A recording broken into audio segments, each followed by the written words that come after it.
शत समाचारमा स्वागत छ। म कावेरी पौडेल। सुरु गरौं 100% समाचार। भदौ 23 गते संसद अधिवेशन बोलाउन राष्ट्रपति समक्ष सिफारिस गर्ने सरकारको निर्णय। सरकारले राजनीतिक दल सम्बन्धी अध्यादेश पारित गराउन र अमेरिकी सहयोग एमसीसी को प्रस्तावबारे छलफल गर्न अधिवेशन आह्वान गर्ने मन्त्रीपरिषद बैठकको निर्णय। गत साउन 32 गते संसद अधिवेशन अन्त्य गरेर सरकारले ल्याएको थियो दल दर्ता वा विभाजनको सजिलो हुने गरी अध्यादेश। प्रमुख प्रतिपक्षी दल नेकपा एमालेका अध्यक्ष केपी शर्मा ओलीद्वारा एमसीसी सम्झौताबारे सरकारको धारणा माग। प्रधानमन्त्री शेरबहादुर देउवा र माओवादी केन्द्रका अध्यक्ष पुष्पकमल दाहालसँग एमसीसी सम्झौताबारे धारणा स्पष्ट पार्न माग। कांग्रेस र माओवादी केन्द्र मिलेर एमसीसी सम्झौता गरेको उल्लेख गर्दै अहिले चुपचाप बसिरहेकोमा अध्यक्ष ओलीको आपत्ति। काठमाडौँ महानगर कमिटीले शनिबार काठमाडौँमा आयोजना गरेको बृहत कार्यकर्ता भेलालाई सम्बोधन गर्दै एमसीसी झुक्क्याएर पास गर्ने प्रयास नगर्न चेतावनी। आफू नेतृत्वको सरकारले शिलान्यास गरेर अगाडि बढाएको सडकहरूको ठेक्का रद्द गर्ने काम गरेर वर्तमान सरकारले विकास विरोधी चरित्रलाई देखाएको अध्यक्ष ओलीको आरोप। राजनीतिक अस्थिरता भएको बेलामा एमसीसी अनुमोदन गर्ने षड्यन्त्र भइरहेको नेकपा एमालेका उपाध्यक्ष भीम रावलको दाबी। जसरी एमसीसी सम्झौतालाई अस्थिर राजनीति भएको बेलामा अघि सारियो त्यसरी नै अहिले राजनीतिक अस्थिरता भएको बेलामा अनुमोदन गर्ने षड्यन्त्र भइरहेको भनाई। प्रधानमन्त्री शेरबहादुर देउवाले एमसीसीको उपाध्यक्षलाई नेपाल बोलाएर नेताहरूको घर घरमा पुर्याउन लागेको नेता रावलको टिप्पणी। एमसीसी पास गरेर देशलाई उपनिवेश बनाउन लागेको भन्दै त्यसको विरुद्धमा आवाज उठाउन पनि नेता कार्यकर्तालाई आह्वान। एमसीसी सम्झौता असमान भएको र सार्वभौमिक समानताको सिद्धान्त अनुरूप नभएको नेता रावलद्वारा उल्लेख। एमसीसीको कतिपय प्रावधानहरूले नेपालको आत्मनिर्णयको अधिकार र स्वाधीनतामाथि हमला गर्ने दाबी। जयसिंह धामी प्रकरणमा स्वयं प्रधानमन्त्री पनि बोल्न नसकेको भन्दै आफ्नो राष्ट्रको हक अधिकार र स्वाधीनताको अपमान हुँदा बोल्न नसक्ने मान्छे अयोग्य हुने टिप्पणी। एमसीसीको सम्बन्धमा उठेको आशंकालाई अमेरिकी सरकारले स्पष्ट पारेपछि मात्रै प्रक्रिया अगाडि बढ्ने कांग्रेसका सहमहामन्त्री डाक्टर प्रकाश शरण महतको भनाई।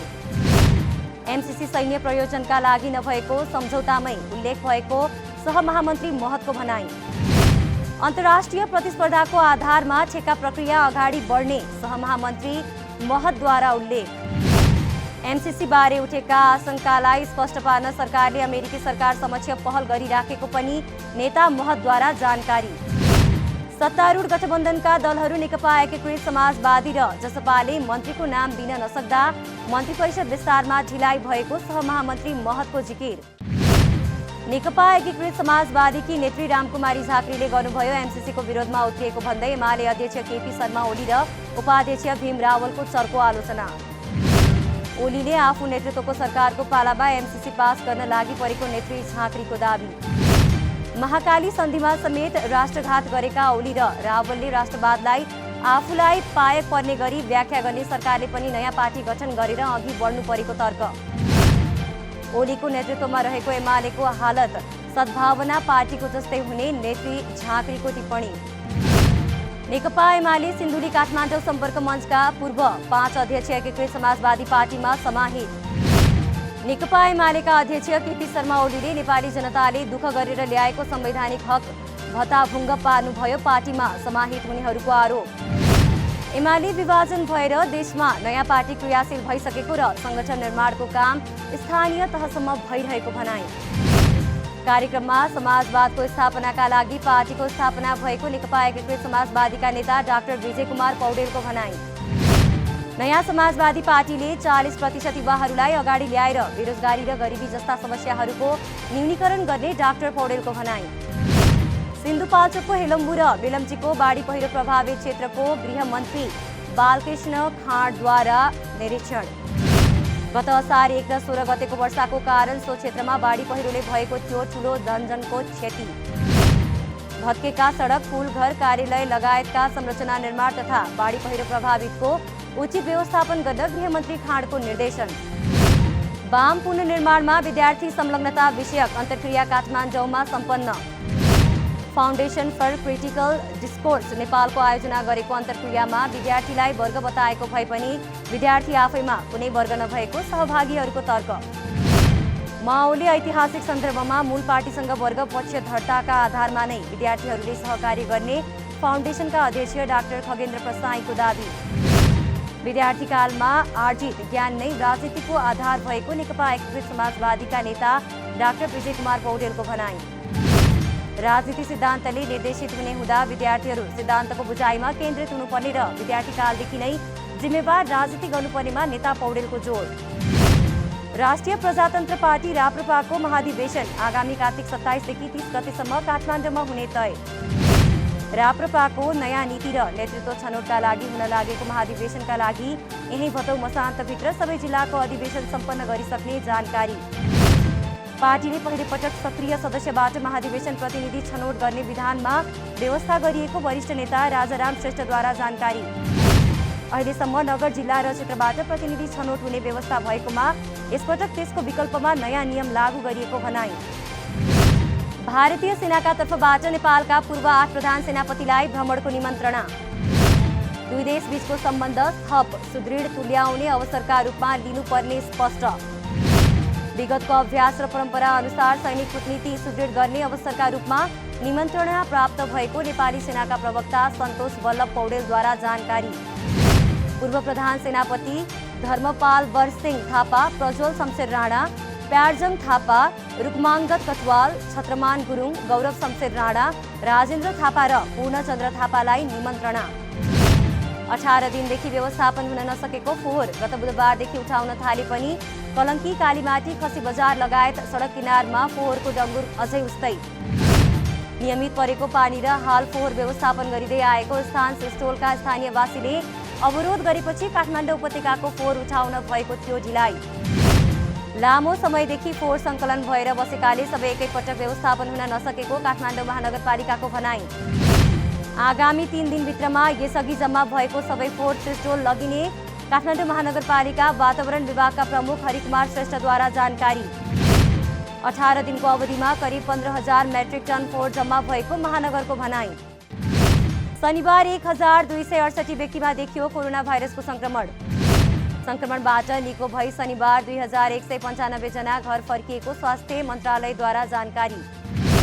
अहिलेसम्म 7,25,651 व्यक्ति निको भई घर फर्किएको मन्त्रालयको तथ्याङ्क। संक्रमणबाट पछिल्लो 24 घण्टामा 9 जनाको ज्यान गएको मन्त्रालयद्वारा जानकारी। अहिलेसम्म 10,818 जनाको संक्रमणबाट ज्यान गएको मन्त्रालयको तथ्याङ्क।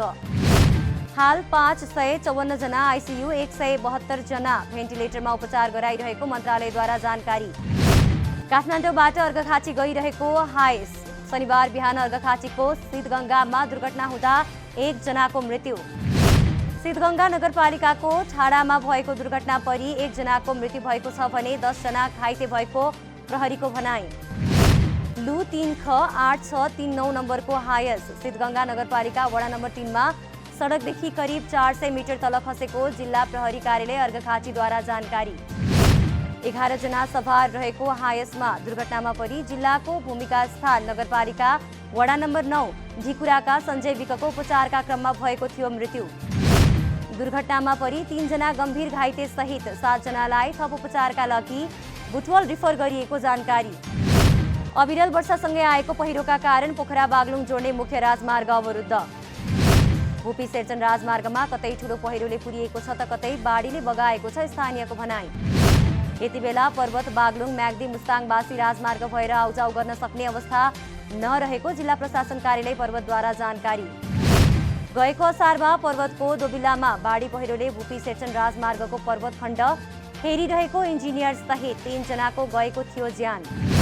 भूपी सेर्चन राजमार्गको पर्वत खण्डमा मात्रै 11वटा पहिरो खसेका कारण तत्काल सडक खुल्ने सम्भावना नरहेको प्रशासन कार्यालयद्वारा जानकारी। कोरोना संक्रमण बढेसँगै बन्द रहेको मनोकामना केबल कार आइतबारदेखि सञ्चालनमा आउने। गत वैशाख 16 गतेबाट केबल कार बन्द भएको मनोकामना केबल कार स्वास्थ्य सुरक्षा मापदण्ड अपनाएर आइतबारदेखि सञ्चालन गर्ने तयारी। भक्तजनको भिडभाड हुने चाडपर्वमा एकै दिनमा 9,000 भन्दा बढी यात्रुले केबल कारको यात्रा गर्ने गरेको तथ्याङ्क। कैलालीको दक्षिण पूर्व क्षेत्र टिकापुर नगरपालिका र भजनी नगरपालिकाको डल्फिन संरक्षण क्षेत्रमा डल्फिन गणना सुरु। डल्फिन जलचर तथा जैविक विविधता संरक्षण नेपाल कैलालीको पहिलो पटक डल्फिन गणना गरेको हो सुरु। 2 दिनसम्म डल्फिन गणना गरिने डल्फिन जलचर तथा जैविक विविधता संरक्षण नेपालका अध्यक्ष भोजराज ढुङ्गानाद्वारा जानकारी। टिकापुर भजनी डल्फिन संरक्षण सर्किट क्षेत्रका 13 स्थानमा डल्फिन गणना गरिने जानकारी। विक्रमसम्म 2073 मा 65 वटाको गणना गरिएकोमा 2075 सालमा 55 वटा डल्फिन देखा परेको संरक्षणको तथ्याङ्क। जिल्ला प्रहरी कार्यालय बाँकेद्वारा राजा विमानस्थलबाट सुनसहित 2 जनालाई पक्राउ गरी सार्वजनिक।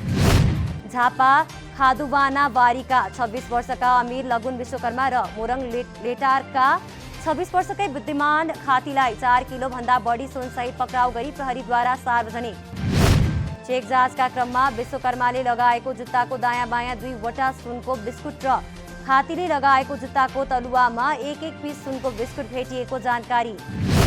अमीर र बुद्धिमानको साथबाट फेला परेको 6 थान सुनको बिस्कुटको तौल 3 किलो 994 ग्राम रहेको प्रहरीद्वारा जानकारी। त्यसैगरी खातीले बोकेको लेदरको कालो रङको झोलाबाट तिलहरीको बाला र 27.49 ग्रामको 5 थान गणेश सकेट समेत बरामद भएको जानकारी। बरामद भएको सुनबारे अझै केही नखुलेको र अनुसन्धान भइरहेको प्रहरीको भनाई। सुनसरीका कृषि उन्नत जातको बाख्रा पालनतर्फ आकर्षित। खसी बोका पालेरै वार्षिक 1 करोड बढीको कारोबार गर्दै उत्पादनले सहजै बजार पाउने र माग समेत बढी आउने भएकाले खसी बाख्रा पालन राम्रो आम्दानीको स्रोत बनेको कृषकको भनाई।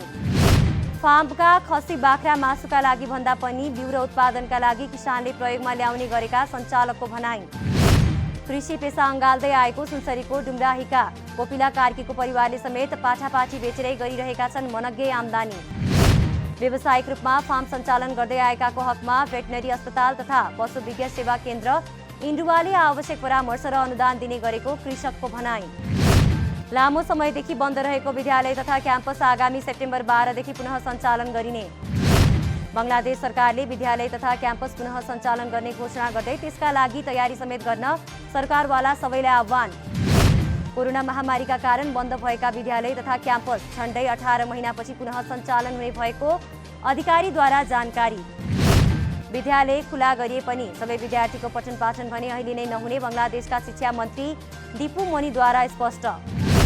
सुरुमा परीक्षा आउन लागेका विद्यार्थीको मात्रै पठन पाठन सञ्चालन गरिने भनाई। अन्य विद्यार्थीलाई भने भिडभाड नहुने गरी हप्तामा 1-2 दिन पढाउने गरी व्यवस्था गर्न लागि पनि शिक्षा मन्त्री मोनीको भनाई। तालिबानलाई सहयोग गर्न युको 5 प्रस्ताव। अफगानिस्तानलाई आतंकवादी उत्पादन केन्द्र नबनाउन पहिलो शर्त। तालिबान सरकारलाई सहयोग गर्नका लागि ती शर्त राखेको युरोपियन युनियनका विदेश मन्त्रीको भनाई। सबैभन्दा पहिले तालिबानले अफगानिस्तानमा आतंककारीलाई प्रश्रय दिने अथवा यहाँ आतंकवादी उत्पादन केन्द्र जस्तो गरी अरू देशलाई असर गर्ने काम गर्न नहुने शर्त।